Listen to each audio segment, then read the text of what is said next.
3, 2, 1. You ready? You're listening to the Real Pineapple Podcast Network.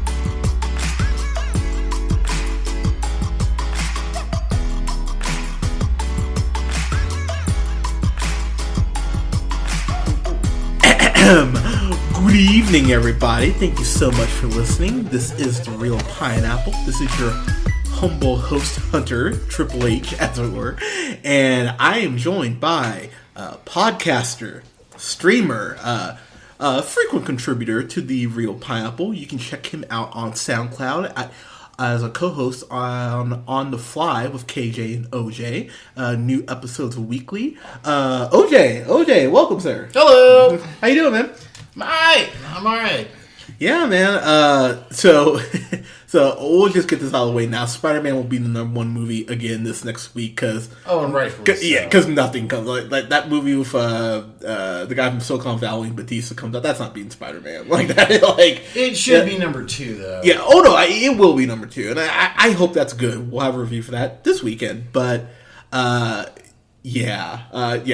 will be number 1 again, as well it should be. So we're gonna do something. I'm gonna do something kind of a little different as far as what we do for our normal reviews. So we are reviewing Spider-Man: Far From Home, which is the 23rd Marvel film, which is so fucking insane to say that there's 23 movies in the MCU. If you would have told me back when Iron Man came out in 2008 that we would would even get to 23 films. It's fucking nuts, man, that we're 23 movies in, and it's kind of still just insane to wrap my mind around. So, if you have checked out our channel, which if you haven't before, welcome.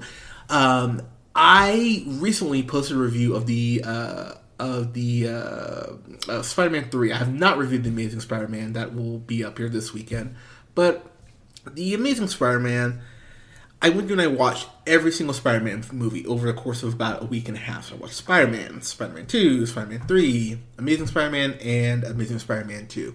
All of which, with the exception of Amazing Spider-Man 1, we have reviews up for on our channel. And I'm just going to say, I know I've said at points that X-Men is one of the biggest opportunities as far as comic book movies, because I think they should all be excellent, and I have mixed feelings on those. I need to retract that a little bit, because even watching stuff like Days of Future Past, which I don't love, but I helped OJ here on his channel where we reviewed most of the X-Men movies, so you should go check those out. They're a lot of fun, those reviews. But yeah, exactly. But rewatching those X-Men films, I did really go, these don't hold up as well for me, but I still do enjoy these. The Spider-Man movies, I don't enjoy them. I really don't enjoy them. I went back and watched all of them, as I just mentioned. I like Spider-Man 1. I am a fan of Spider-Man 1. I think it's a little too campy at points, but I still do enjoy it. Spider-Man 2 should be called Spider-Man 2 parentheses, everyone shits on Peter. Because everyone is just shitting on Peter to such an extent that it's not even it's a mean movie. That's really how it came across to me. I'm like, people give Spider-Man shit in the comics, but not to that extent where it's almost like SpongeBob-esque. You know what I mean? Like, everyone, like, even Aunt May shits on him, where he goes, hey, this is what happened to Uncle Ben. I let this guy get away. I'm so sorry. I just need you to forgive me. And she just walks away and says nothing, like a bitch. And then when he brings it up again later, she goes, well, you let him die. It's like, fuck you. Like, I hate how mean that movie is. And then Spider-Man 3, it gets that. And Amazing Spider-Man 2, it's worse than Spider-Man 3. Don't let anyone tell you different.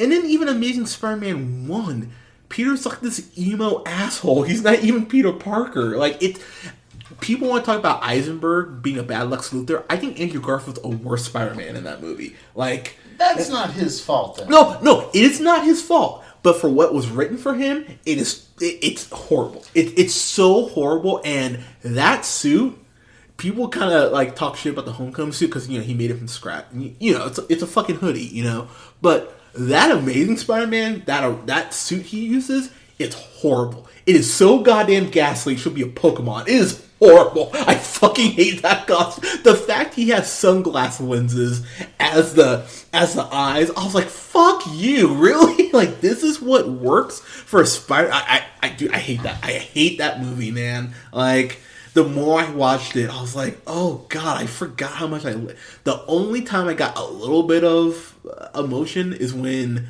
the lizard has him by the throat, because he's going to turn all New York into lizards, which, why? Fuck you, that's why. But evolution. Wait, no, wait. The evolution? Yeah. Like, it's such an absurd fucking plot.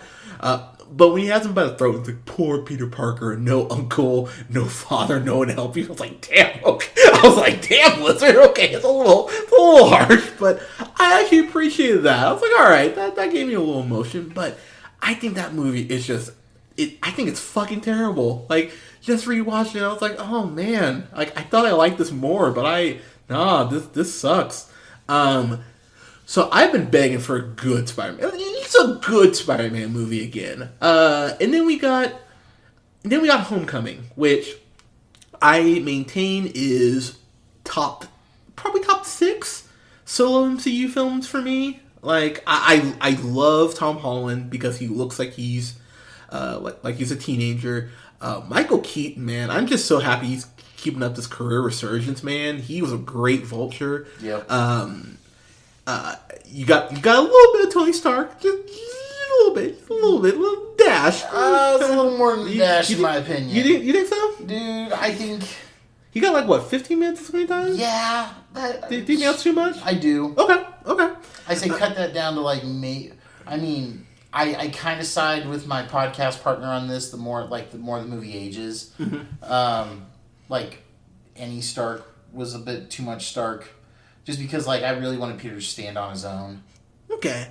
So, I think he's spread out enough that he does. I honestly thought he was going to be in it more. So, I was actually kind of relieved that he wasn't in it for, half the movie. Because the way the marketing was going, I was like, hey, Iron Man! I was kind of like, In that one shot where Spider-Man is swinging and Tony's in the suit, I was like, oh, don't help him beat the Vulture. Let him do that shit by himself. So, I was very happy that the marketing very much lied to me on that. I was like, oh, okay. Because I was really concerned. And they'd be like, oh, Tony's about to, Spider-Man's about to die. Iron Man saves him and kills, you know what I mean? I was really worried we were going to get that. So it could have gone that way too. Yeah. So I do get that. Yeah.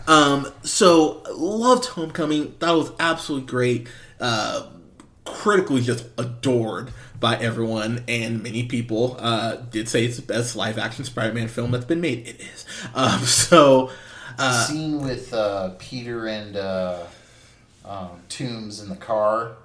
Oh, that's like the bread and butter right there. Yeah, it's a scene that should have a neon sign that just says "I'm so fucked" over it, because when there's this scene where in that scene where he looks at him and the light turns green and the green symbolizes the Vulture is on one side of his face. I was like, oh, that's a great shot. He has this crazy look in his face, oh, I'm gonna fucking kill you. Well, he's like, fuck with my daughter, Yeah, dude, it's such a great scene. But I thought Michael Keaton did such a great job setting the tone for this new villain who, if you guys have listened to the podcast, even when we reviewed Homecoming, I want to say, I brought up the fact that I want Mysterio. I've wanted Mysterio for so long. Was originally supposed to be Bruce Campbell. Just throwing that out there because Bruce! Which, can we say too, just real quick, just tie up the Amazing Spider-Man loop real quick. The fact that, oh god, I can't think of his name, Dylan something, but he was in the first 3 Raimi Spider-Mans. The fact the 4th one was supposed to be the Lizard, so they give him more screen time, building him up, and then Raimi doesn't get to do his 4th one, and then Sony does a double fuck you and goes, oh hey, we're gonna reboot Spider-Man, but put the Lizard in. It's oh, what the fuck? I remember as a fan even going that's fucking mean. I'm sure that actor was ready, Yeah. And they just go boop. I just flipped off the microphone. I know you can't see that, audience, but that's really what Sony did to this guy. So I'm really happy that Marvel and Sony are going the more we're going to use not shown on live action villains first, which I appreciate because I mean, I think we eventually need to get to Doc Ock. We need to get to Norm Osborn. But I wanted Vulture. I got Vulture. And I really wanted Mysterio. As I mentioned, brought up in our Homecoming review. And we got Jake Gyllenhaal, who I feel like is one of the more underrated actors. Because I feel like Brad Pitt's name's brought up. Denzel's name's brought up. Leo's name's brought up. But I think people forget, and if you have not seen Nightcrawler, pause this podcast and go watch Nightcrawler, then come back. Jake Gyllenhaal can play a fucking psycho, and he's great at it. And so, watching this, if you know anything about Spider-Man lore, you know that Mysterio is very much a master of illusion. I mean, that's his fucking nickname. I was sad watching this because I knew, oh man, Mysterio's gonna turn in this movie. And him and Peter are like being such cool science bros, kind of like Stark and Banner. I was like, oh, this is so cute. It really makes me sad that I know what's coming. Like, it was kind of like watching First Class. You're like, it was like Hot Tub Time Machine. You're gonna end up in a chair. It's like, oh, enjoy all that running you're doing now because it's not gonna last. But so I was, especially for you, Charles. That running ain't really gonna last at all. Yeah. Enjoy this run you're having with Hank right now. But I remember just being sad watching, going, "Oh man, like at some point this has to end," and that really bums me out. And I will say, when Gyllenhaal has to make that turn from being like happy-go-lucky Quentin Beck, like, "Hey, I'm saving the world," to all right, cool. I know you're Spider-Man. I'm gonna kill everyone you know and love and become the new Iron Man. Not only does the turn feel incredibly awesome, like it doesn't feel like rushed or anything at all, but dude, feels like it's all part of the plan. Yeah, well played. It's sinister. Pun very much intended for what we'll talk about later. But Gyllenhaal, man, I thought he played a great psycho when it got to that point. And I will say, too, one of my favorite MCU movies was Doctor Strange, just for the visuals alone. This has some of the best visuals Marvel's ever had. The illusion aspect of this, if you've played the Spider-Man PS4 game, it's very reminiscent of when you fight Mr. Lee, or Mr. Negative, in the kind of like the negative zone, as it were. And it's very similar to the Arkham games when Scarecrow hits you with the fear toxin, the fear gas, in those levels you have to fight. It's a trip watching these sequences, and one thing I have to give the movie credit for, of many, is that there are times watching it as a viewer going, I don't know what's real in this movie right now, and it was freaking me out, to be completely honest.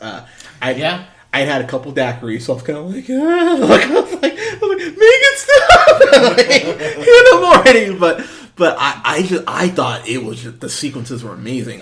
Talk to me about Gyllenhaal, sir. Yeah, man. So Gyllenhaal is the MVP of this movie, dude. I'm gonna say it right now. Like, you have like a hero. A lot of people say a hero is only as good as the villain, and what makes the villain so works so well for this movie is that he gets intimately close with the hero quickly. Like there's a scene in the movie where oh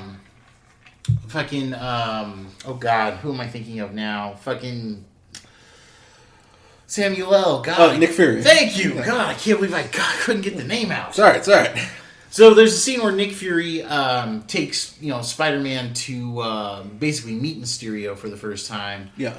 Kind of gives him the name too, and I really liked how he like leans into that. You know what I mean? It was kind of reminiscent of kind of in Dark Knight when you figure out how to get the Two-Face nickname. I was like, all right, that was clever. And so then when he starts going by it, you're like, oh, okay. Yeah. It's things like that, and like how he gives like Peter that nod when he pulls the line of like, I know how it feels to be the smartest guy in the room, and that kind of thing. And it's just like, yeah, shit, you guys are talking on the same wavelength and everything like that. And it's a close connection real quick. Yeah. Because it's a connection to a side, because it's a connection to Peter and not Spider-Man. Yes.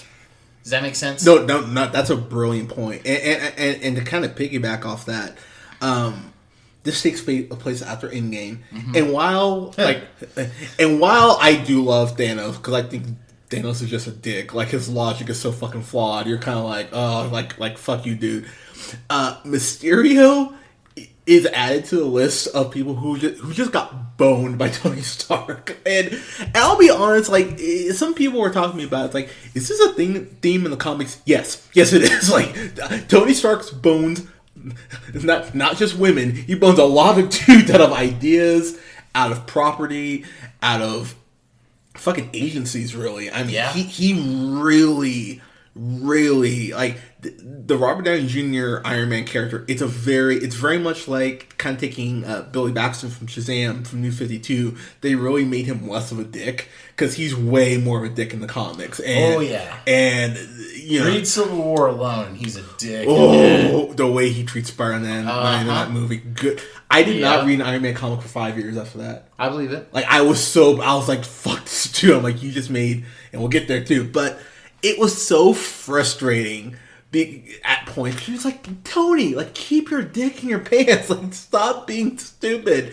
And the whole. But he could put his dick in a box. Yeah, he definitely could. So could a lot of boxes. Yeah, so could Robert Downey Jr. But but it was one of my favorite things about Tony Stark's arc in the MCU is just seeing him, you know, really evolve and grow. But the thing is, so many of his past sins are pre-Iron Man. So it is him, you kind of seeing, oh man, like, he just, like, he needed to get caught in that cave sooner so you could have changed earlier. Because a lot of the shit that he did, like, you know, it's true. Every action has a consequence. And some of the shit he did, you know, pre-Iron Man, really come back to bite him in the ass. And this is one of those things that happened around Civil War, so like after Ultron, basically, where he that sounds right. Yeah,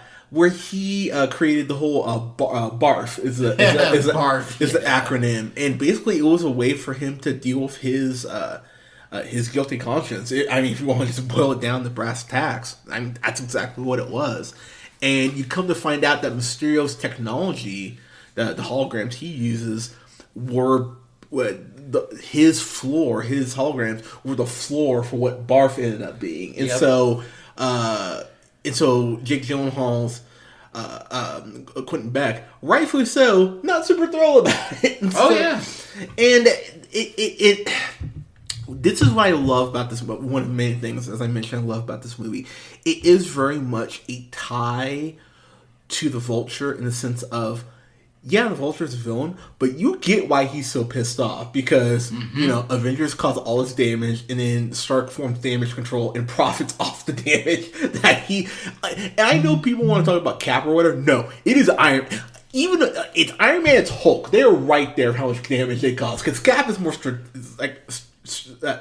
strategic. There we go with his shit.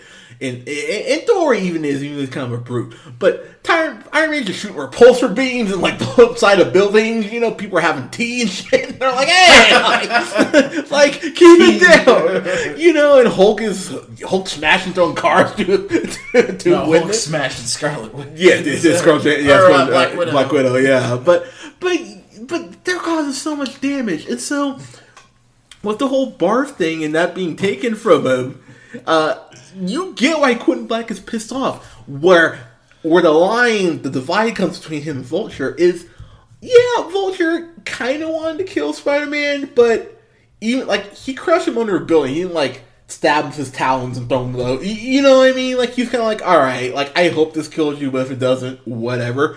Quentin Beck is on a mission to kill Peter Parker. Like it's not even I kind of want to kill you because you're in the way. He's like, no, I need to kill this motherfucker because. Well, I think it's funny you bring that up because while it is a need, it's not a want. He said more than once he didn't want to kill Peter. So he said it more than once. At the end, I felt like he wanted to kill him. That's when I kind of was like, because at first you're right. He's like, he even tells him like, look, I try to give you an out. Like, go back for your girl. Like, go on your dumb field trip. Like, get away. You know.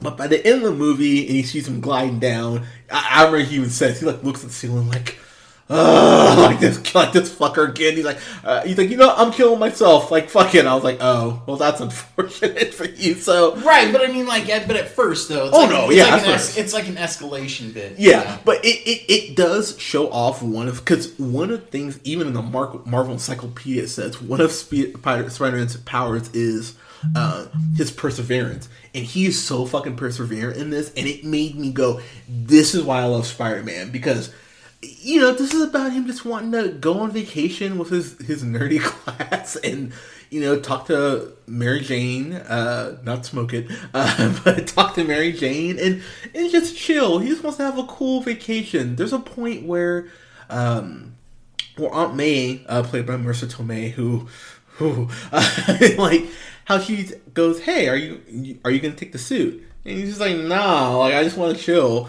And he ends up with a suit anyway, and he's like, "Fuck, like I just want to chill." And you feel bad for him because he's what, 15 in this, 16, 16, and he wants. I mean, he's a horny 16-year-old. I mean, I wasn't because I was super pure, but yeah, slut. Damn, but for Jesus, maybe.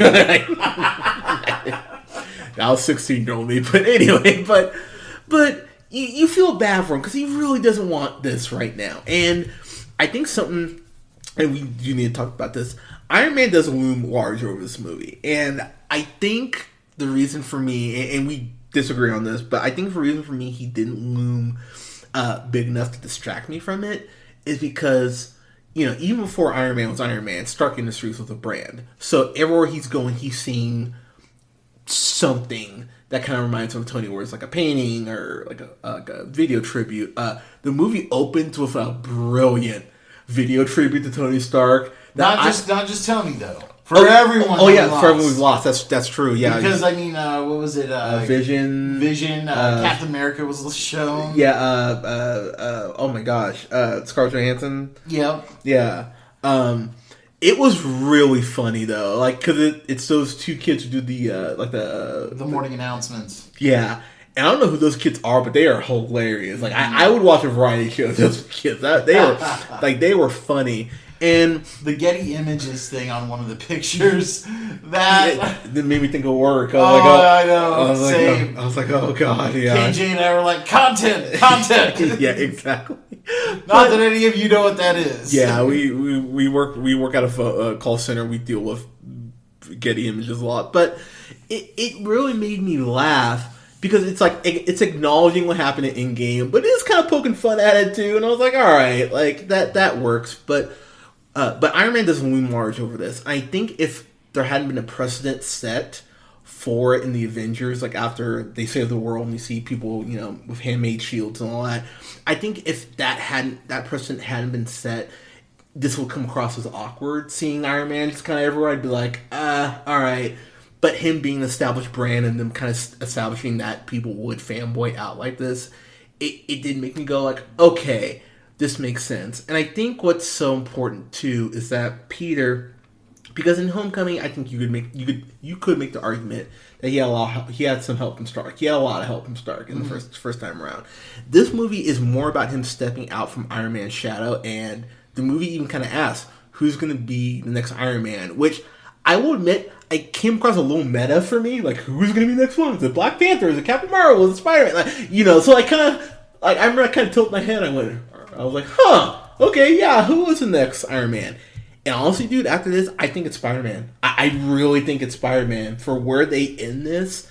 And I guess this is the first, this is one of 9 movies they have playing with Spider-Man, which, holy crap. 9? I think it's 9. Damn. So, or is he halfway through? I think he's halfway through. So it's like, this is number 5. Yeah, right? so probably like 4 more. 4 more? Okay. But, which is crazy to me. Which I don't mind. Do not misunderstand. But, yeah, dude, Sony and Marvel, I guess they renewed their deal. So they're going to keep pushing this shit. And I will say, not only is Tom Holland the perfect Peter Parker, but this movie works so well. Because it is, while you do see Iron Man, it is very much about Peter going through his shit, becoming his own hero, when he makes his final version of the suit at the end of the movie, I was like, okay. There's a great Easter egg, by the way, and I'm going to throw it to you after this, of, if watch really closely for this. When he goes to create the suit, you see different templates. So you see the old school, the actual Iron Spider costume from Civil War, the comics, which I thought was I was like, oh, that's great. And then you see the Spider-Man PS4 game with the white logo, that costume. And did you see in the after credit scene? I think it's the after credit scene. Okay. It's either the after credit scene or right before it. There's a spot where Peter is swinging. Yeah. Or Spider-Man is swinging, and he does the selfie pose. Yeah, he does the selfie pose. From the PS4 game. Yeah. Yeah. I did see that. Yeah. Also, when he's swinging right before the movie cuts off, you notice Avengers Tower says, we can't wait to something like there's a sign saying like we can't wait to show you what's next, and it's pointing to where the Avengers Tower used to be, Baxter Building. So I was like, maybe. I was like, ooh. Now I'm just gonna throw it out there before I throw it to you. I think it's I think it's the Baxter Building. I put that like at a 40% chance. I think it's gonna be Oscorp. I think that's what it's gonna be. I think we're gonna get our first Oscorp tease in. Honestly, I don't even think they're gonna wait that. I don't think they'll even wait for the next Spider-Man. I think it'll happen in post-credit scenes in another movie. Personally, I think they're gonna use Oscorp before we get Spider-Man, whatever it's gonna be. So I don't know about that based on what else happens in that post-credit scene. Like, it almost feels like because of the gravity of that, and we'll talk about that here in a bit. Yeah. Like, it almost feels like the follow-up to the Far From Home has to take place right when this ends. Okay. Does that make sense? No, that does. That's big. No, and you know, fuck, that's a really good point, actually. Well, yeah, okay. So, I will retract what I said. Then I think that might be the post credits for the next Spider-Man movie. That more than likely. Because I think Oscorp. Sorry, there's no think. I know Oscorp is way too big in Spider-Man's universe to not be introduced here. And to be completely honest, as much as I love Willem Dafoe, I have not gotten that definitive Green Goblin performance. Jack Nicholson was a great Joker. Heath Ledger was a great Joker. Even Cesar Romero was a great Joker, which kids look up. What about Jared Leto? He can't even make good music. He damn sure was a good Joker, dude. Oh man! So just real quick about Jared Leto. Yeah, go ahead. So I speak because it's connected to Spider-Man, dude. Oh god, yeah. This Morbius movie, man. I don't want it. So I hear that it's supposed to tie into a potential Blade movie. Oh god, I don't want that. So like how MCU got Spider-Man, they're gonna get Blade for like a trade-off. Mm-hmm. Oh god, I don't. So that's what I hear. Okay, but I also hear that there's a possibility of an appearance with Tom Holland in like Venom 2 or something along those lines. Interesting. Well, little things have picked up about that, they may be a bit more receptive to embrace that partnership in a bit more canon. Okay. Because I guess Disney didn't hate what they did with Venom. Yeah. So I will say I would like to see Spider-Man vs. Venom done properly this time. That is what this time. I will say right now, I know Sony hit with Into the Spider-Verse, which, as you guys know, I ate a big slice of humble pie for that because OJ will tell you I was talking so much shit about Spider-Verse. I'm like, they're gonna fuck this up. Like they always fuck up Spider-Man. Ah, damn it! All right, it's my favorite movie of 2018. Fine, good flick. Damn good flick. But I'm telling you right now, there's nowhere in the multiverse where they could make a Morbius movie without fucking Spider-Man. It makes no goddamn sense. There's no reason to do it. A Black Sable a Silver Sable movie might work, maybe, but Morbius is just. He's too lame of a villain without Spider-Man. There's just no fucking reason to do it. And anti-hero.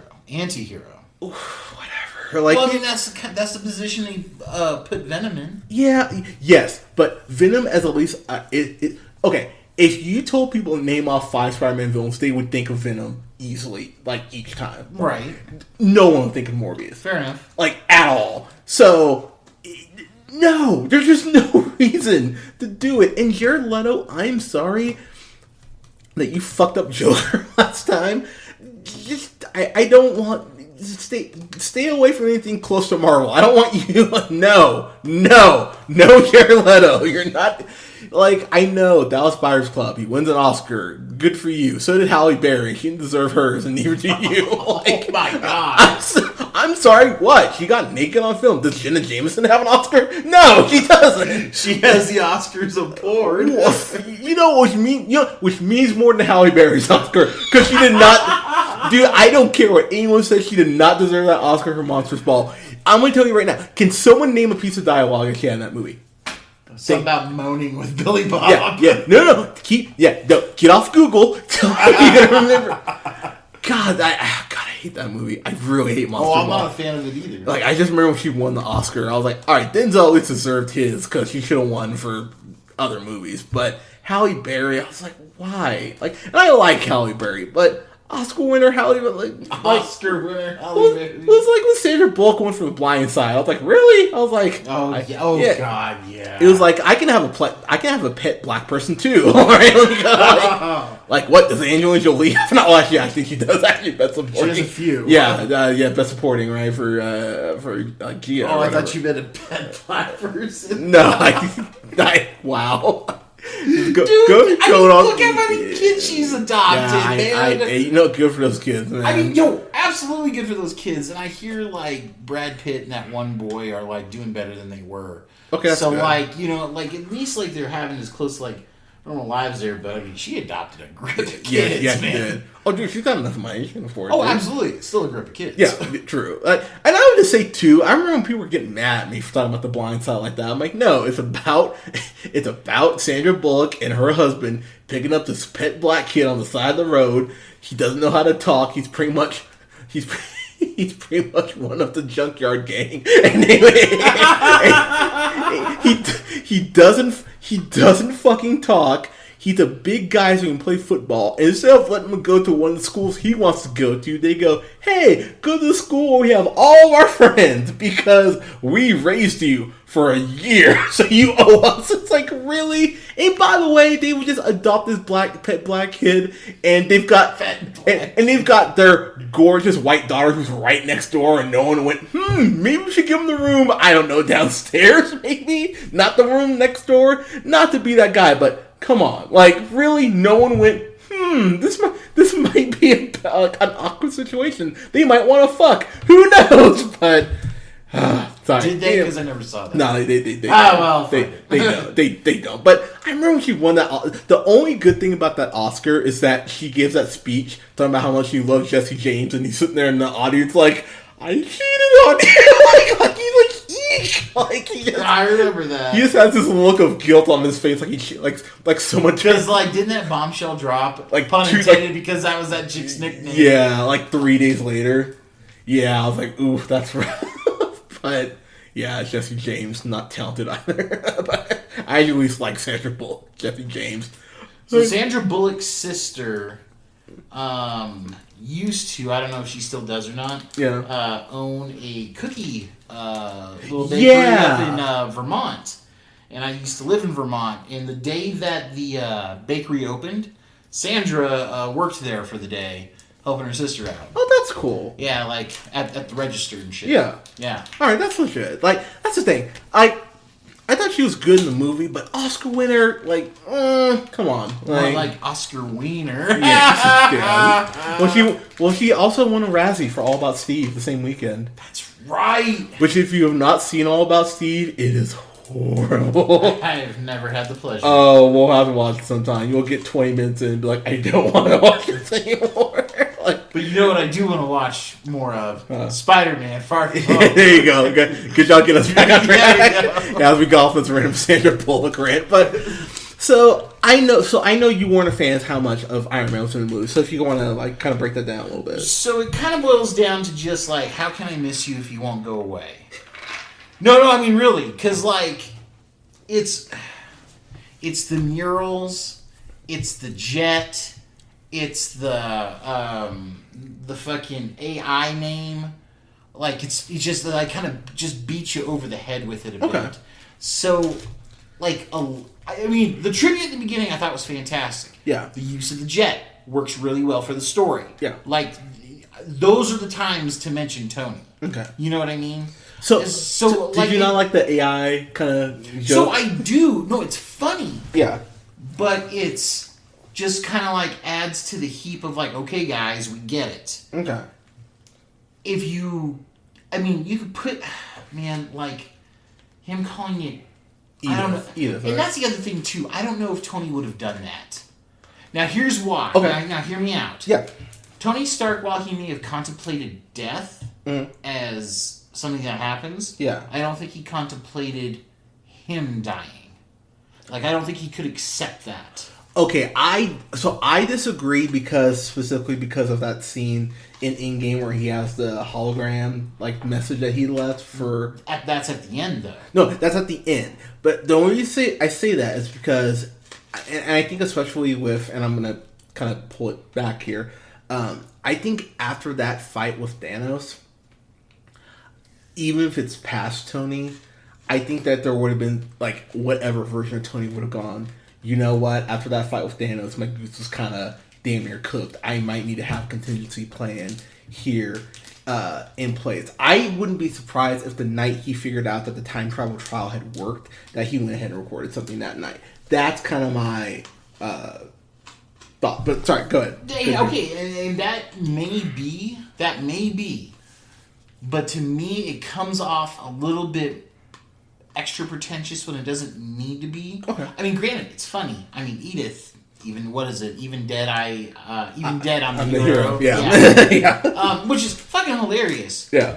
But it makes me question how Tony viewed himself. Because yes, he's famous for the hell with it. I am Iron Man. That whole bit. Like, he leans into the superhero thing. So I get why, like, it would say, I'm the hero.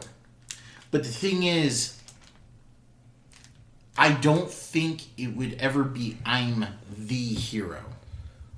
I'm a hero. Like, I'm a hero. Okay. Because while Tony's really self-absorbed and everything like that, yes. he knows, like, he knows the value of Captain America. He knows the value of Thor. Like any one of these guys could step up. Either one of these guys really could step up and lead. Okay, so you know what? All right, so I'll meet you kind of halfway on that. Because I think if it had been called that might have maybe sold a little better for you. I think the concept of him naming it after something like that, that's very Tony. But that's a very interesting point. I actually do agree with you on that. Yeah, so I mean, like, I'm just saying it's just a bit too much. It's just a bit much on the whole, like, Tony's dead bit. Because, like, Happy talks about it in the beginning, at the end. Peter talks about it to Mysterio more than once. The whole thing is centered around Mysterio being an ex-Stark employee.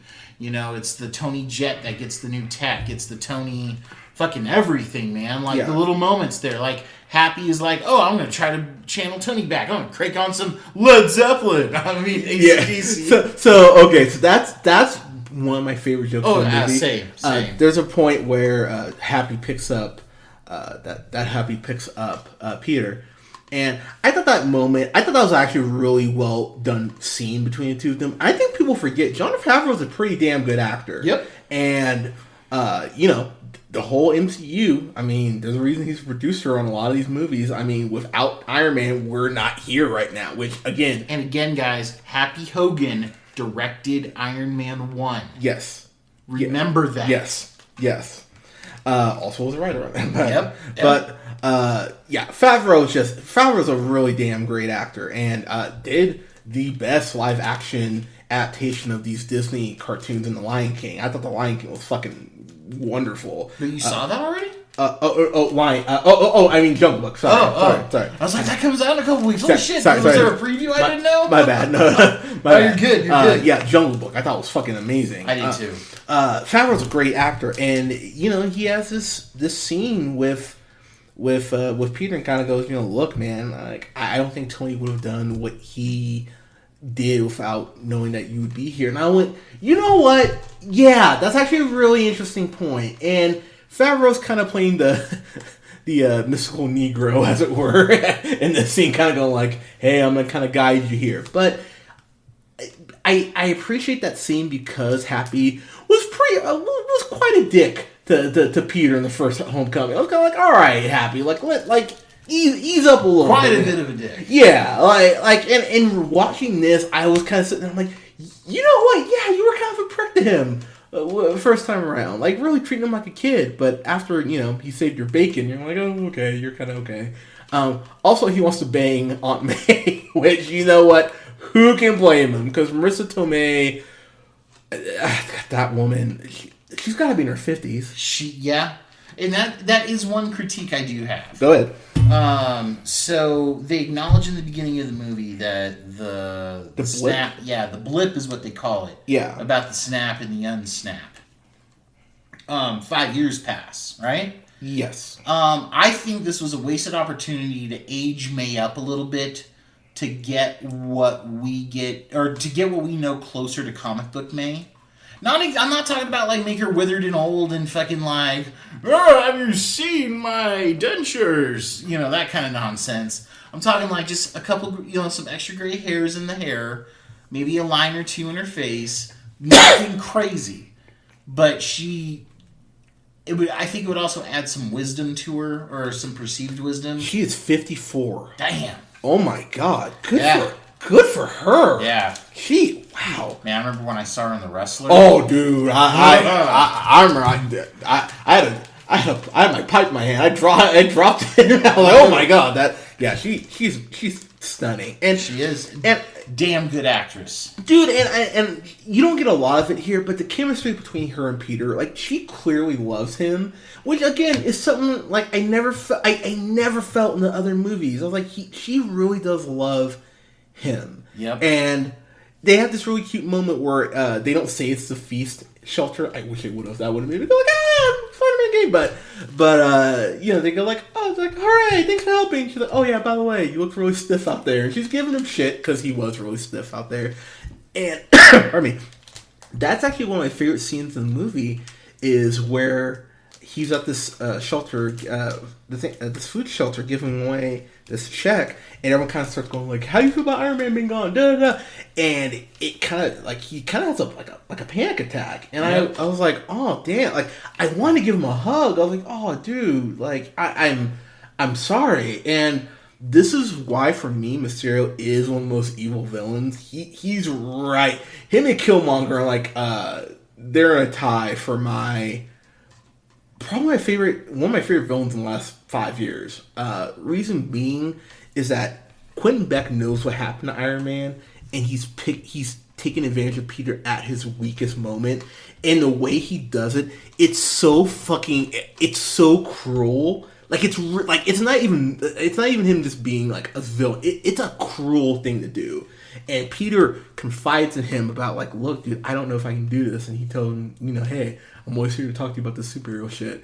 And when he turns on him, you're you lying son of scumbag is the word I use when I went in there. I'm he's a fucking scumbag.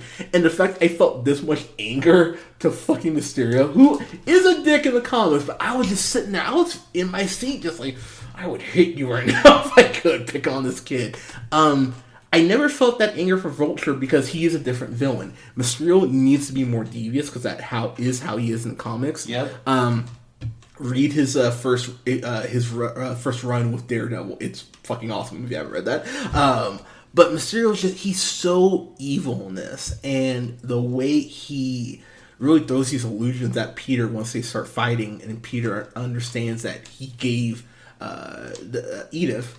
He gave it to because he was look, someone needs to be the next Iron Man, and you're that guy. And he gives him Edith and transfers all this stuff. And I will say, if I do have a complaint about the movie, I kind of okay, I'm torn on this because Stark having a backup like that, it does make sense. What doesn't make sense is that you give it to a 16-year-old, pardon me, 1. 2, do you not remember Ultron? Do you not remember what happened the last time he gave something like this went live? Now, he gave someone he trusts, so I get that. But to be completely honest, this should have gone to Pappy. This should have gone to Pepper. This should have gone to somebody else. It should have gone to an adult. Because, and I'm not using that as like a dick way, but dude, you're a 16-year-old kid, like, and to get kind of cryptic here for a second, when I lost my dad at 14, if I was Spider-Man, the kid, someone gave me something like that, I wouldn't be able to handle that at 14. Let alone, and honestly, something very similar. There are adults I trusted, that I talked to after he died. If any one of them happened to be Quentin Beck, the world would be in a shitty spot. So I sympathize a lot with Peter in that sense, because he acknowledges, like, look, I'm 16. I can't handle something like this right now. This needs to go to an adult. But if you're the adult, you need to go ahead and give it to another adult. Don't do what you did. And it's that is one of the few things I was like, kind of your thoughts on that. Yeah, I mean, I think, again, how do I put this? Giving it to somebody he trusts in Peter in regards to the Edith AI, I get as well. He also handed it to the smartest person he knew. Yeah, that's a good point. You know what I mean? That's a good point. So I could be a stickler. Are we saying he's smarter than Banner? Are we giving him that? The way Peter rattled off that multiverse stuff... That's... Okay. Like, he just... just like he verbally vomited, and it sounded like it made sense to him. Which is a great moment between him and Beck. Like, Beck kind of looks at him like, oh, like, okay. Like, it's kind of that Science Bros moment from the first Avengers, where you're like, okay, you guys are on the same wavelength, which makes it even more heartbreaking. Sorry, go ahead. Oh, no, I was just going to say, like, so that's kind of like the thought I went with it. Plus, I'm trying to remember, what happened to Banner at the end of Endgame? He ended up just going off, right? Because he was hurt, because he had gotten he had done the snap. The burn. Yeah, the burn. From the snap. Yeah, but he was at the funeral, though, so I guess he was at the funeral, but they didn't really show kind of what happened to him. Correct, yeah. So, I would think, honestly, I'm just going to put this out there also. Okay. Why would you give an AI that was basically running the defense network up in the skies to a guy with an anger problem? That's a fair... Fuck, that's a really good point. Just putting that out there. God, you're dropping some knowledge. I'd be tempted to give it to Peter as well. No, that's fair. And Peter showed that he could, he was more than capable. He earned the suit from Captain America in Homecoming. Yeah. And then he ended up earning the Iron Spider suit, that what we got to know as the Iron Spider suit in the current continuum. No, that's fair. I just wish it had gone to I will say, as a plot device, it really does build tension, because when he gives them to Mysterio, you're like, oh fuck. And you're like, no, like, kid, no. So I want a pair of those glasses, though. The glasses look good. I want a pair badly. I was like, okay. I want to talk about one of my few complaints, and it's not even really a complaint. This kid, Brad Davis, or Remy he plays Brad Davis, who is the main competition for MJ's heart, played by Zendaya. So I'm just gonna say right now, Zendaya, you've seen her and stuff. She was, of course, in the first Homecoming, or in Homecoming. She was in oh my gosh, Great Showman, and of course she's in this. You get more her and Peter's chemistry here. I told OJ this off Mike. It really made me hate Aquaman more, to be honest, because I was sitting there watching their chemistry, and I was like, these kids are, 22, 23? Yeah. And I'm like, Momoa's almost 40, Amber Heard's in her 30s, and like, where's the chemistry? Yeah, I'm like, how? And but you two are beautiful people. You'll work it out. Yeah, I'm sitting there, I'm like, why the fuck wasn't there this and that? You know, I mean, am I being a dick, or did I come across? No, you're not. No, because, dude, you know how I feel about Aquaman. Yeah. Oh, I don't think your listening audience knows how I feel about Aquaman. Oh, yeah, go ahead. Go ahead. Give you a couple minutes. I hate that fucking film. So I admit I'm more of a DC guy than a Marvel guy. I mean, I'm wearing a Superman necklace right now. And I'm not a Jason Momoa hater. I really liked him as Khal Drogo on Game of Thrones when he was in it. No. Did I think he was Aquaman, especially when I first heard him cast? Fuck no. Gave him a chance, though. Had what we had in Justice League. A little funny in Justice League. Yep. The scene where he's sitting on the lasso of truth. I was like, all right, you know. That worked really well. Those kind of things. But for his solo outing, this is one of the most poorly edited movies I've ever seen. Now, it's James Wan, right? Yeah, James Wan. He does a really good job with certain aspects of the movie. Like and I just want to like the horror aspect of the trench. I don't dislike the look of how they all are underwater and like, oh, none of them are wet. Well, yeah, because they're underwater and their hair is flowing because the water, it looks good. And Dolph Lundgren's great in it, and like the guy who plays Ocean Master, I can never remember his name. He's good with what he has. But Jason Momoa and Amber Heard have absolutely zero fucking chemistry. It's fucking atrocious. The movie has no theme in the sense of like all these classic standard superhero films. They fucking have a theme. You hear Batman's theme. You know what it is. Yeah. You hear Superman's theme. You know what it is. I mean, even Marvel, while they play it like, oh, we're going to acknowledge the old Spidey theme, but we're not going to really use it. You know what I mean? Like, they at least acknowledge how... You hear elements of it. Right, but they acknowledge like how important it is to all of that. Yeah. So, Aquaman doesn't fucking have it. There's some spots where the CGI is fucking absolutely terrible. Like, abso-fucking-lutely terrible.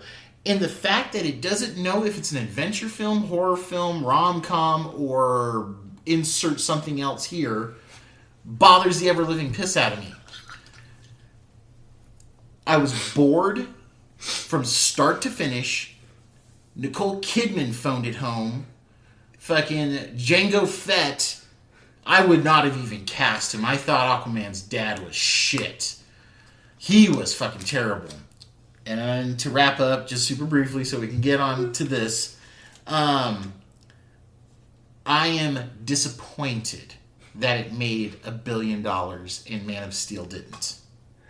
Yeah, so I know you're not the biggest fan. No, so we've reviewed Man of Steel. It's been a while, but I have admitted I have softened my stance a little on Man of Steel because, like I said, I'm not crazy about some of the decisions it makes, but Cavill, he's such a good Superman, and it's a shame he'll probably never get a chance to do more with the character because I think he's a great. The Tudor shows he's a great actor. He's a great actor, and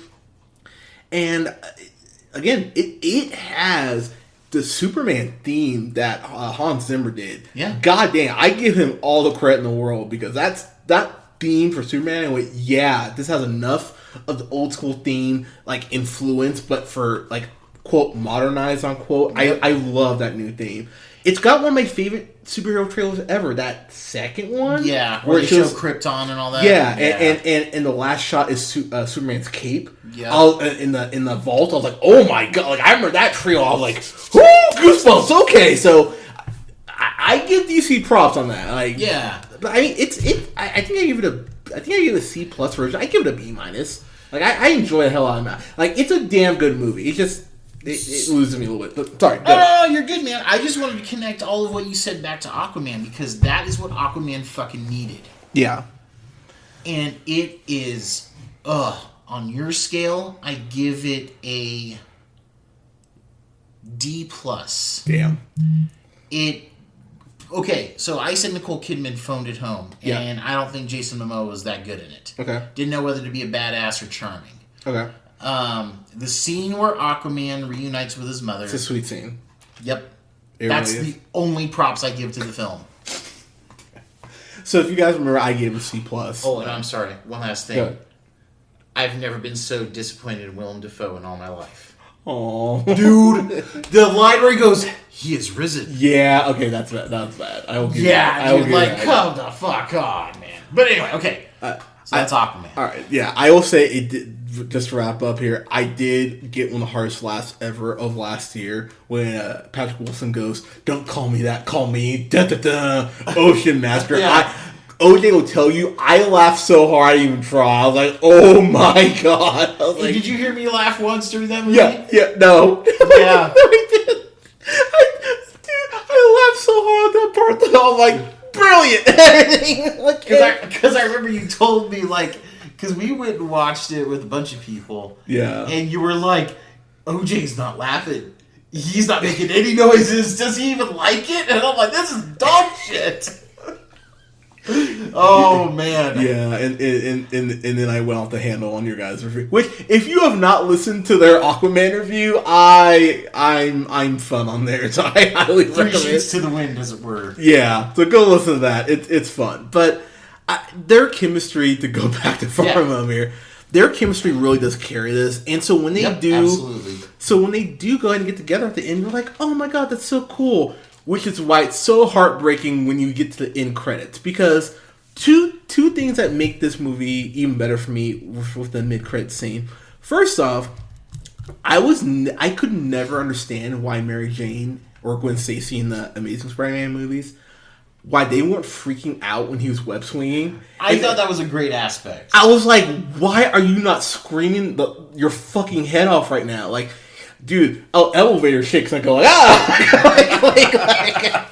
to take the elevator at work, I'm like, like, this is gonna be like, dude, it's gonna be like, it's gonna scare the hell out of me. I'm like, So I appreciated that Mary Jane was like, oh shit, like, I'm never doing this again. So it leads to, and we talked about this off mic today, it leads to one of the best, it's top 3 best post-credit, in-credit sequences that Marvel's ever done. And for me, it's number 1. So you said this was number 1, 2 was Thanos? No. So okay. This is number 1. Yeah. 2 is Tony Stark showing up at the end of Incredible Hulk. Oh yeah. Mm-hmm. Because of the shared universe and like, yeah.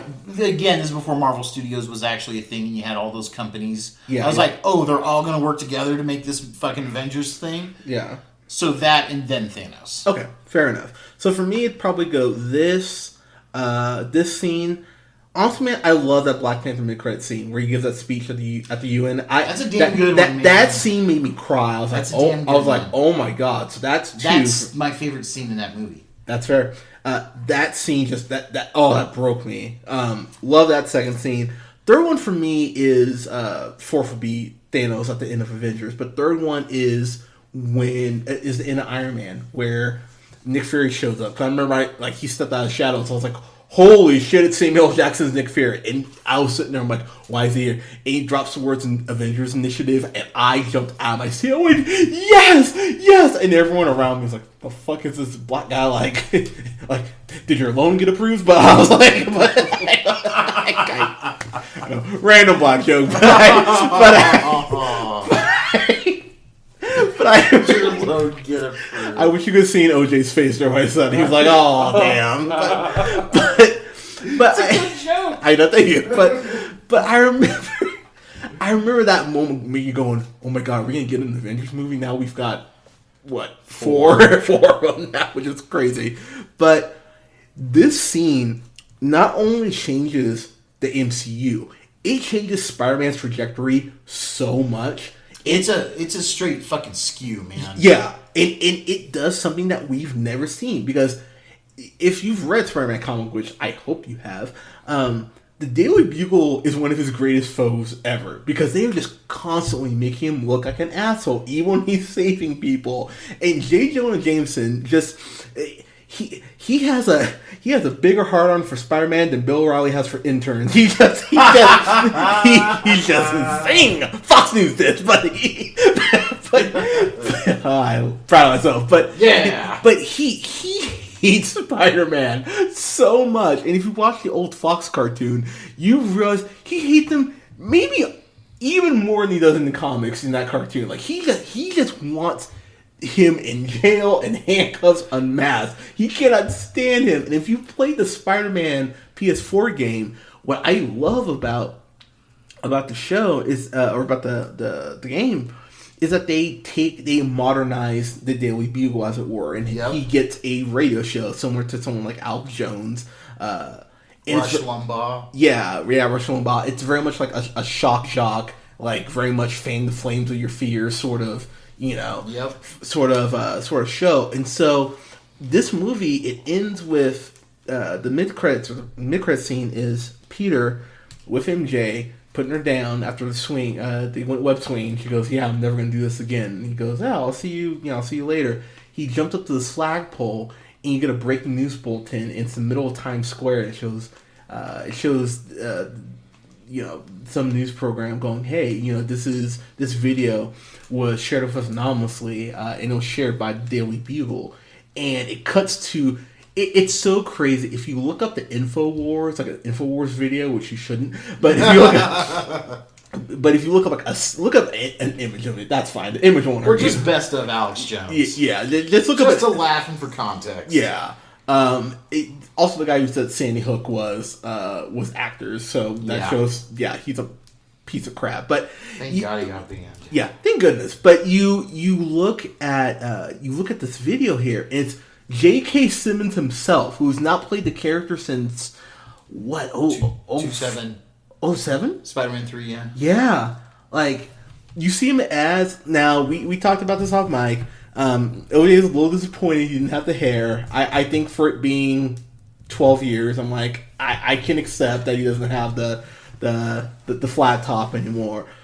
I'll be honest with you, dude. I was shocked they got Jake. I was shocked when it was like Daily Bugle. I was like, oh, Daily Bugle, that's cool. I jumped like my jaw. If my jaw could physically hit the ground, it would have hit the ground. It would have hit the ground so hard it bounced back up and my teeth clanked together. You see J.K. Simmons as J. Jonah Jameson in the flesh talking about Spider-Man is a menace and how, in the line that gave me goosebumps. Mysterio's the greatest hero of all time. Yeah, that was the line that gave me goosebumps. Was it? Sorry, I didn't mean to stomp. No, you're good. But that line where he goes, Mysterio will get down as the greatest superhero ever. I was like, holy shit, it's InfoWars. It's fucking InfoWars. Like the Avengers just saved the world. And he's like, no, Mysterio. I was like, oh my, what? Like my head hurt and I was like, no, they can't. Like Captain America has his face on coins and shit. Like, no, Mysterio. Like, and you see it, and so Mysterio doctors this video brilliantly, might I add, like making it look which like feels like super post what happens at the end. Yeah, which makes me feel like he's not dead. I agree, and I think him being quote kill unquote is a never illusion personally. I agree, or never hologram. Yep, but. It cuts to Mysterio, and he says that he called the Stark drones to kill people, and then it goes static, and he says Spider-Man's real name is Static again. And I went, oh shit, and he says Spider-Man's real name is Peter Parker, and it flashes a picture of Peter, and you're like, oh shit. And it cuts to Spider-Man, he goes, and it cuts off. And so first off, the pure irony in the difference of the end of Homecoming where Aunt May walks in on him and goes, what the fuck, and it's done comedically, to this where he's about to go, what the fuck, and it is just literally the worst thing that could possibly happen to him. Yeah, and that's why I question if the sequel has to follow up immediately. Yeah, from this. Because not just so if you've read Civil War the comic, you know that Iron Man, like a dick, makes Peter unmask, and Peter's life is just shit for like 3 years after that. Yep. He's always got people going off after Aunt May or after Mary Jane. He's got people trying to kill him in his house. Like, it is a dark time for Peter Parker. And not just that, I mean, like, right after, in the Civil War comics, when he does the unmasking, Aunt May's the first one to go down. She doesn't die, but she goes down. Shocker, wasn't it? Yeah. Yeah. And you just go, oh shit. So I'm really concerned. I left the theater worried. I'm like, oh crap, this is not good. Just wrapping up here, because we haven't talked about this, the holograms that Mysterio uses. It is some of the best effects the MCU's ever had. Yep. We talked about it a little bit earlier, and I'm thinking about it, but I was genuinely scared at points. And we get a Iron Man Marvel Zombies reference that I just went, bravo, Marvel. It freaked me out. So good. It freaked me out. Like, so yeah, man. Like for me, like when I say like the Mysterio stuff hits on every level, this above anything else, like really fucking hits. Yeah, I was so impressed with this movie, and you just go, damn, this guy he gets it. This was also directed by John Watts, who directed Cop Car, which you have not seen Cop Car with Kevin Bacon, you should, and of course directed the original Spider-Man: Homecoming. I'm telling you right now, I cannot stress this enough. For me, this is the best live action Spider-Man film that's ever been made. I don't think it's even a contest. It goes Homecoming to Far From Home 1, Homecoming 2, Spider-Man 3. Oh God, no. Spider-Man 1, 3. There you go. Yes, yeah. Not Spider-Man 3. God. Oh God. April Fools. Right. I left this theater just happy. I cried. I was crying at the end because I was genuinely so happy that everything. When I get stuff that I didn't even know I wanted, I'm like, yeah, this really works for me, just pretty much on every level. The biggest complaint I have about this movie is the fucking poster. The poster they had, oh my God, it is horrible. Or it's got the big Spider-Man logo in the back. It's got like Nick Fury, Mysterio. Oh, dude, that poster sucks. It is a horrible, like, I might get one of the character sheets for a poster, but I'm damn sure not having that poster. Yeah, that looks like straight poo. Well, when you said that, you got stuff that you didn't even know that you needed. Yeah. On the car ride to the theater with KJ and our guests, fucking, I said the one thing I want in this movie is the return of J.K. Simmons as J. Jonah Jameson. Yeah. I have 3 witnesses to that. Yeah. And I fucking got it, man. So like. The floor for me on this, on your scale, is like a B-. It cannot go below a B-. That's fair. And I'd have to like hate it for it to be a B-. So I will say, I know before we get our grades here, I know one thing you hated is that they called the Spider-Sense Peter Tinkle. I know you're not a fan of that. I personally, they go to the joke maybe 3 times. It didn't bother me. Felt like more. The one thing I will say, and I'm calling it Spider-Sense, I'm not calling it Peter Tinkle, but you get this scene at the end where he's fighting Mysterio, and he's got Mysterio on the ground, and he's like, oh yeah, you beat me, and I'm like, in my head, I'm like, it's a hologram, and Mysterio appears behind him, like point blank range, about to shoot him, like about to pull Bucky like he did with Tony, and Tony gets the glove up. He goes to shoot him, his Spider Sense kicks in, and he just dropped him. I went, oh! Like that was my Aleo would tell you. I was like, oh my God, because they make a point early in the movie that Aunt May throws a banana at him, and he kind of goes like, oh, what the hell? And she talks about like, oh, your Peter Tingle's been off. Now, I appreciate the fact they at least acknowledge it, because you can make a point, stress, whatever. It luckily, but he's not inept throughout the rest of the movie. True. Which is my biggest problem with Spider-Man 2, where he just loses his powers because fuck you, that's why. Because someone asked me about that, like, it bugged you like it did Spider-Man 2. I was like, nah, not even fucking close. And it's such a very classic Spider-Man moment to have someone behind him trying to make a move, and he just reacts like that. I went, yeah, I wanted to see a pure representation of the Spider-Sense. I got that, and that gave me goosebumps on the way. I was like, oh yeah. I was like, oh yeah, oh movie, you get me. I have genuine admiration for this film. I really do. It's great to see something that you love just not bastardized and actually done correctly. Because I've been on the other end with most of these Spider-Man movies where it's like, God, can't you just get this right? It shouldn't be this hard. And a guy who's directed one movie before he started directing these somehow gets it, which upsets me even more because the hell. But in case there's any doubt, this is a fan-fucking-tastic for me. The mid-credit scene, I was at a fan-fucking-tastic when that movie ended. That mid-credit scene, I went, oh my God. I went, this changes the MCU. This changes Spider-Man's trajectory going forward. The director, John Watts, he said he wants Kraven, if it's up to him. I would love to have Kraven as the next villain. So the thing I listened to right before I hopped in here for this is that Kraven may not be on the table because Really? Sony's doing a Kraven standalone. Oh, that's right. I forgot about that. Yep. Damn. I totally forgot about that. Then, who could you bring? Who could you bring in? I mean, Doc Ock and... You could bring in Doc Ock. So, I mean, if you're going off of who they've quasi-revealed for Sinister Six, Yeah. we've got Mysterio, we've got Vulture, we've got Scorpion. Yeah. You could argue Chameleon from this movie. Yeah. Shocker. We get Shocker proper. Yeah. Yeah.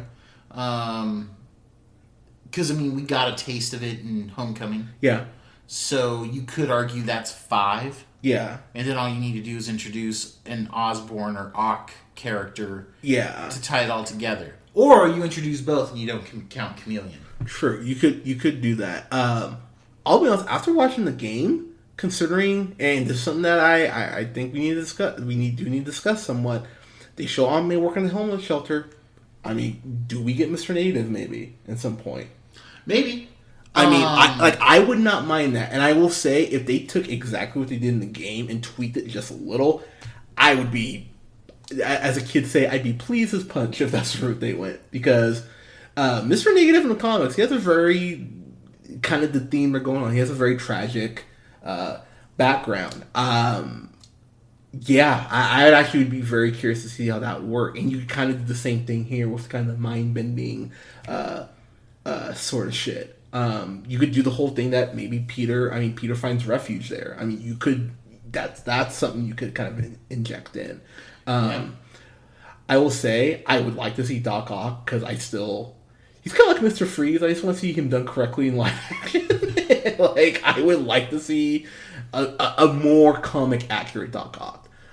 Again, because I'm borrowing from the Spider-Man game, because it's delightful. If they just took Doc Ock's arc kind of similarly as far as like why he needs the suit and all that, I would be very happy if they went that route. It humanizes him a little bit more for me, and it makes him more tragic. But yeah, and I will say the post-credit scene, it is important because it shows the Skrulls, and it looks like we're setting up Sword in the MCU, which I will say, considering MCU's going more cosmic, makes sense. My next question would be, since the Skrulls were in place of Nick Fury and Agent Hill, how long has Fury been in space would be my next question. Yeah. Like, I'm kind of like, all right, I need, like... Probably since fucking the funeral. Yeah. Like that. I would imagine he's probably like, fuck this, I'm going for a drink. And just stay in space. Honestly, probably. Like, that's a very interesting discussion to have, because... but that sets up Sword in the MCU, which means that they're probably going more cosmic. And honestly, that has me stoked, because more cosmic, they can get into a lot more of like Jack Kirby shit, like that more psychedelic sort of shit.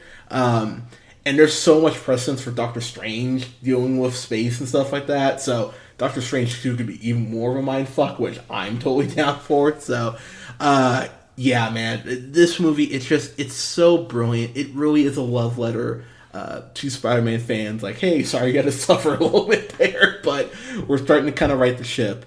I give Sony credit, man, because like I said, I've talked a lot of shit about Sony, rightfully so, my ad. Amazing Spider-Man 2, but with them working in tandem with Marvel, they've got this rolling. So, and I'll even say on their own too, because I'm a big fan of Venom. Yeah.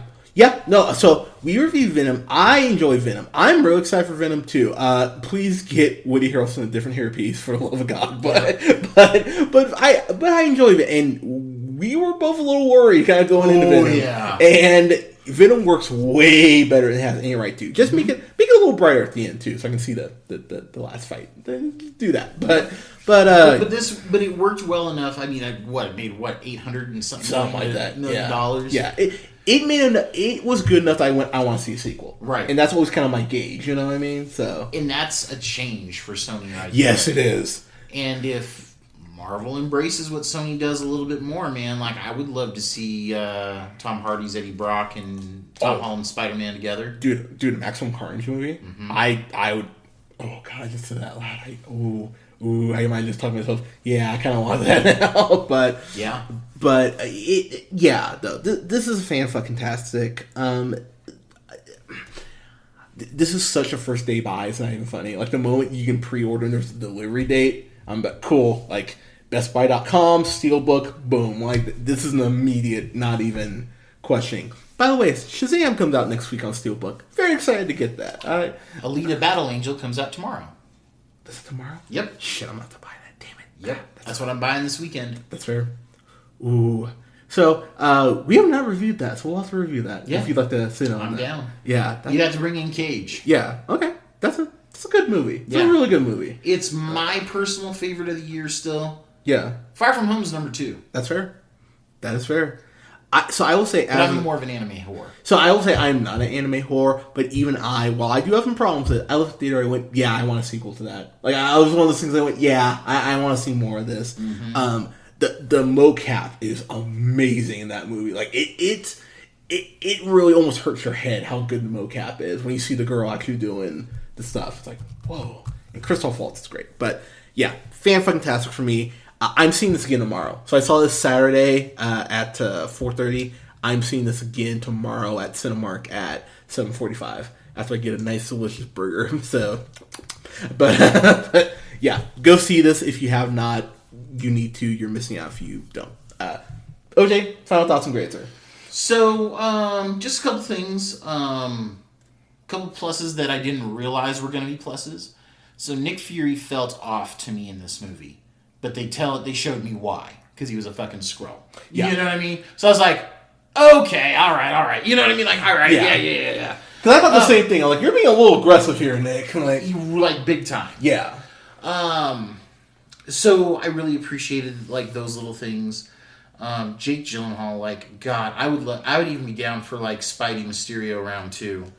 Yeah. You know what I mean? The costume translates so well, too. So, that's one thing we didn't get a chance to talk about. The fishbowl looks great. Yes, it does. I was shocked at how great it looks. Yep. Because you've seen enough of these comic book movies. Sometimes you see the costume translated and you're like, how the fuck did they pull it off? Because so many of the comic book costumes are so fucking silly. Like, he's got a fishbowl. You're like, how is that going to work?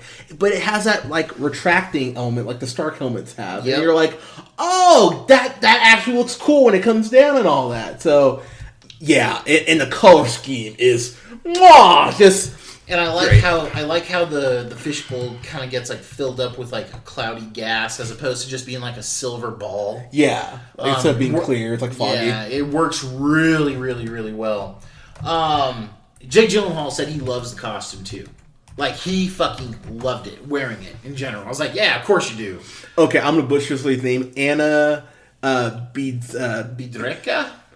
Shepherd. Yeah, we're gonna go with that. She was the costume designer for Far From Home.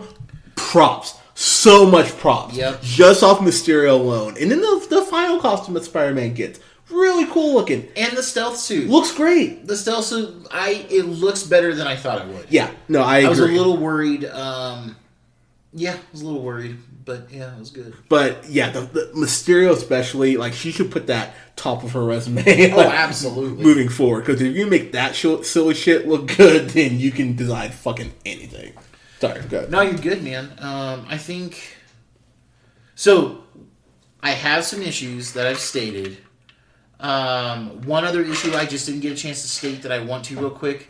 The kid with the blip who ages 5 years when no one else does. Yeah. Doesn't make a goddamn bit of sense. Just putting that out there. Like, because remember, all the girls want him because he's, he looks older and shit. But that's really, Brad. Yeah, Brad. the guy, what's his name? Remy Hee. Yeah. Who's a bigger dick than Flash in this movie? He's almost bordering on, like, shooting up a school sociopath. I was like, oh, okay, shit, dude. But the science behind it just didn't make any fucking sense. And, Flash Thompson, I really don't like him anymore. Yeah. Just because it doesn't feel like Flash anymore. Okay. Like, the Flash mob joke was funny the first 2 times I heard it. Yeah. Then I got tired of it. Okay. And, like, the couple jokes that he throws in there, like, yeah, I love Spider-Man, wants me to be a better person, da-da-da-da-da. Oh, what's up, dickwad? That's different. Yeah. That's different. But I feel like they've really underutilized him. Okay. Or utilized him wrong. Okay. Also, sorry, a couple little rants here. No, good. The Ned Betty Brant romance. Yeah, not a fan? No. Holy shit, I did not expect to like that as much as I did. Okay. I laughed so hard at so too. many of the things. Just because that is like how a lot of high school relationships go. Injury Rice plays Betty, and then Jacob Battleman plays Ned. Now, memory serves, Betty and Peter actually dated at one point in the comics. Yes. Because she worked at the Bugle, and of course he was doing photography there and all that fun stuff. Correct. So, I mean, those kind of little things. Because I remember even saying out loud when they showed Betty, I was like, oh, it's Betty Grant, son of a bitch. Yeah. You know, like... so those kind of things. You are right though. Like I've seen those couples now where they're just like they're disgusting together. And you're like, and Peter is like happy for his boy, but he's like, oh, like dude, like tone it down. Trying to get mine, dog. Yeah, yeah. So Peter Tingle. Yeah. So here's the thing, folks. I personally found it a bit annoying, but I love the idea of spider sense in general. Here's how, in my opinion, for someone like me, they could have fixed it. There's a scene at the very end where Peter, as Spider-Man, sits Happy and May down to talk about their relationship. And the Peter Tingle's brought up. Yeah. And basically, Peter Tingle is used a lot by May and Happy. Yeah. So if I'm Peter, I just would have wrote in like, okay, hey, first things first. Peter Tingle, stupid name. We're not using it anymore. Spider Sense, branding, marketing. Tony taught me that. I would have been been like, perfect, cool.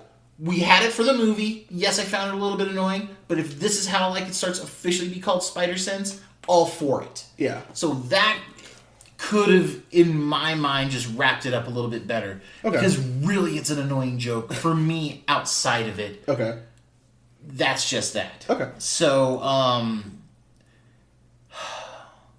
this is one of those movies that, like I said, the floor is a B-. I could go to a fan-fucking-tastic. I'm going with a solid A. Okay. Solid A. Can't be mad at that. Can't ignore some of the things that I don't like, but holy shit, day one buy, absolutely. I will watch this a lot. If they can repeat this success on a third one, it's the best trilogy in the MCU. Okay. Okay. That's... So I will say, so for me... So Captain America is one of my favorite trilogies of all time. Mm-hmm. I like Homecoming more than I like First Avenger. Mm-hmm. Like I really like First Avenger. I think it's like probably one of the most underrated MCU films. But I really do enjoy Tommy Lee Jones, one of my favorite parts in that. Yeah, love him in that. But I do like Homecoming more.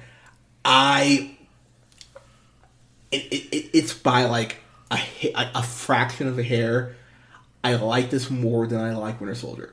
Like it's really, it's so like. No, that's fair, like, dude. I cannot stress this enough. But I know some people start to spit out their wine or beer or what. Like, here's the thing: Winter Soldier has some best fight scenes in the MCU. I love the underpass scene or the overpass scene. Fight in the elevator. We'll fight in the elevator. We'll fight at the end. Because of Winter Soldier is so much more of a force and a fleshed out character at that point. That's why I give Mysterio the slight edge, which is why I like this more. Fair enough. Like, but I cannot stress enough. I gave that a fan-fucking-tastic. I gave this it is by the hair of its nuts better. Like it is so like not even 1A 1B. It's like 1A.1. Like it's so barely better, but I do like it better. So if this can be as good as the third one can be as good as this, by default it'll be better in Civil War, which I enjoy. So then, yeah, this would be probably my first or second favorite trilogy of all time. Right now, it's probably the Planet of the Apes remakes because those are great. I love that trilogy. So much. Man! No, we saw the third one together. Dark Knight would be probably second, even though Rises. You're saying ever, yeah. So it probably goes Planet of the Apes. Ooh, actually, Planet of the Apes, Back to the Future, Dark Knight trilogy.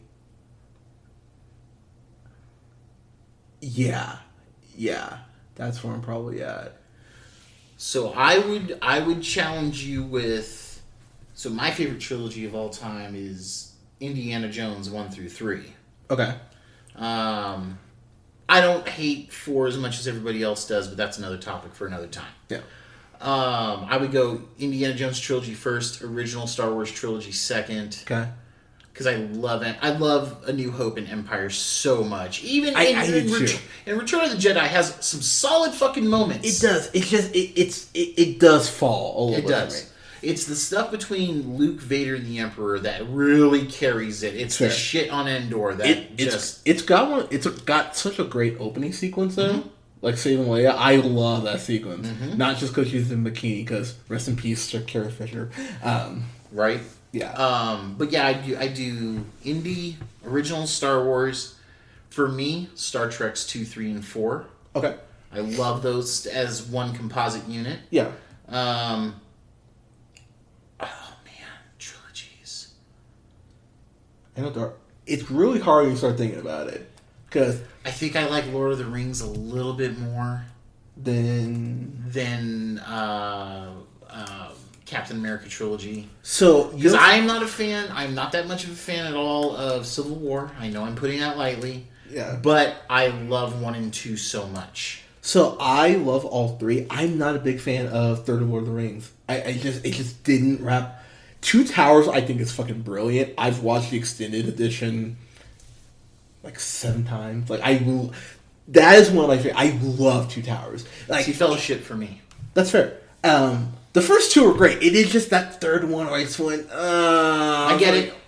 I totally get it. Because I'll tell you, man, for Fellowship, man, when Sean Bean dies, dude, I'm crying. Oh, dude. Every fucking time. Sean Bean, like, this is going to sound terrible. Sean Bean is great at dying. Like he's really great at it. Like, you see him in Stranger Things. It's like I remember when he looked, like, paused. I'm like, no, Sean!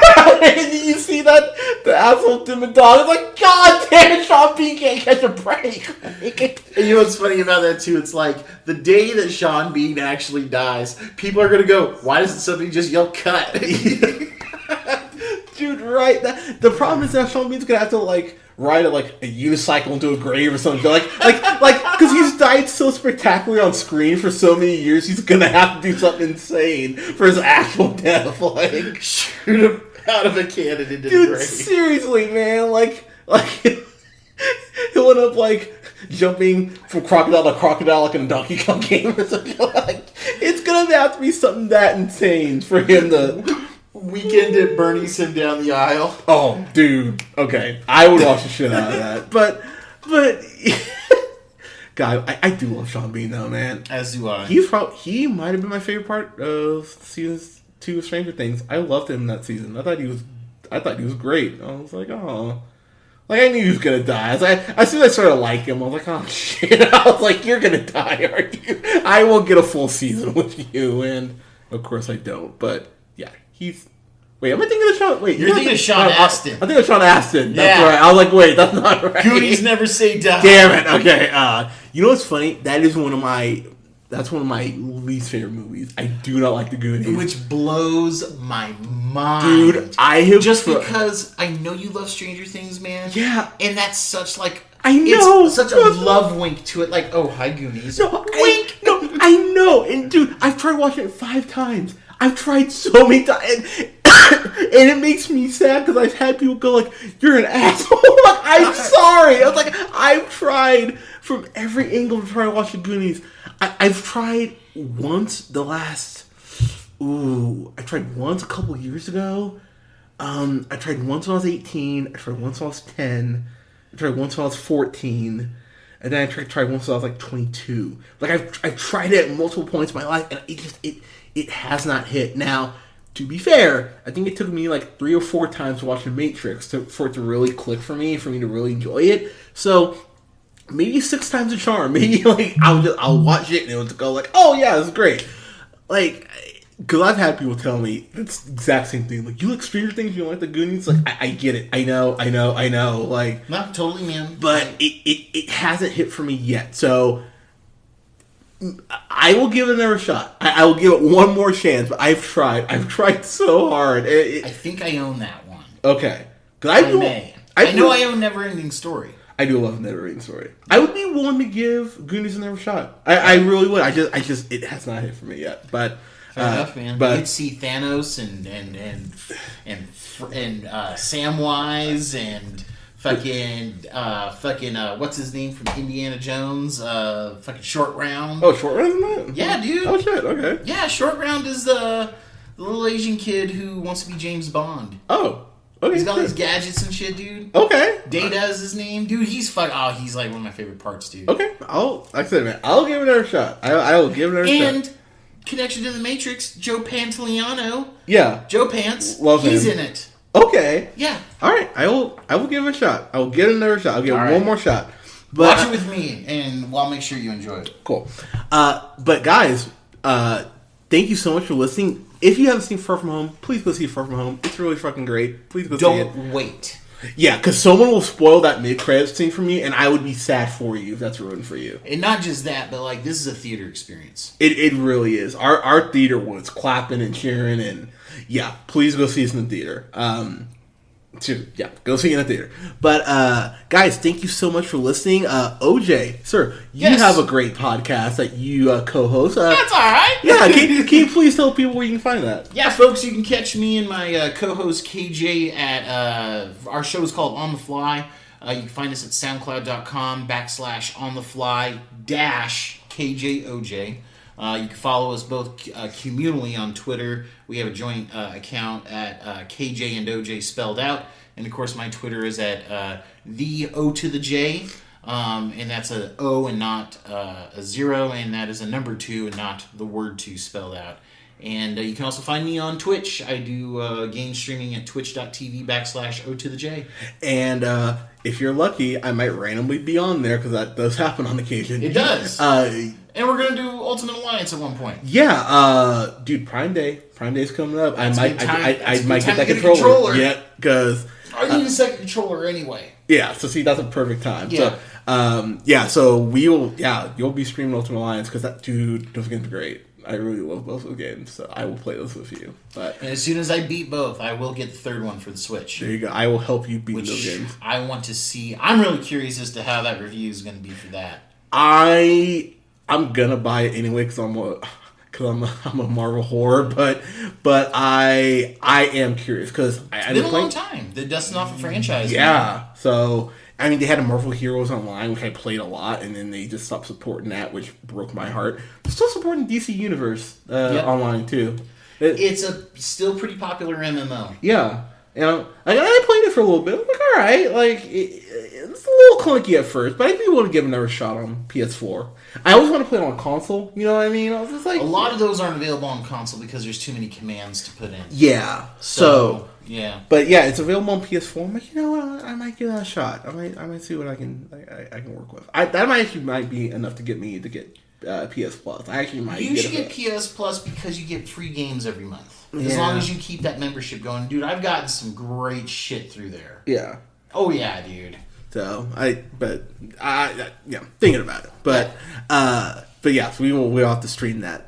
But guys, thank you so much. You can find me on Twitter at JHunterRealPineapple. You can follow Scott on Twitter, who will be making his return here in the next couple weeks when we review Stranger Things and Lion King, which I'm excited for Lion King. That's going to be great.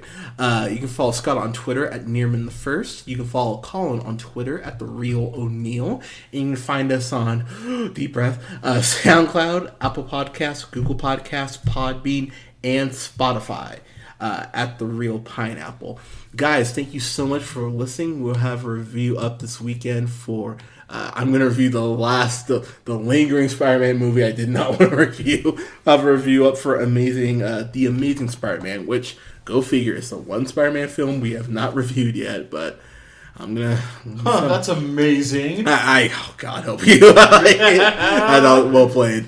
I'm really sad to review that, and then we're gonna review Stuber, which I hope is good. It's with Dave Bautista and I always butcher his name. Kumar. I'm not even gonna try. The guy from Silicon Valley. Yeah. But I hope that's good. So we'll have a review up for that as well. And then I'm going to also review When They See Us, which I've been putting that off. I'm honestly scared to watch that because I know how upset it's going to get me. But I'm going to have a review up for that as well. But guys, thank you so much for listening. We'll talk to you soon. Take care.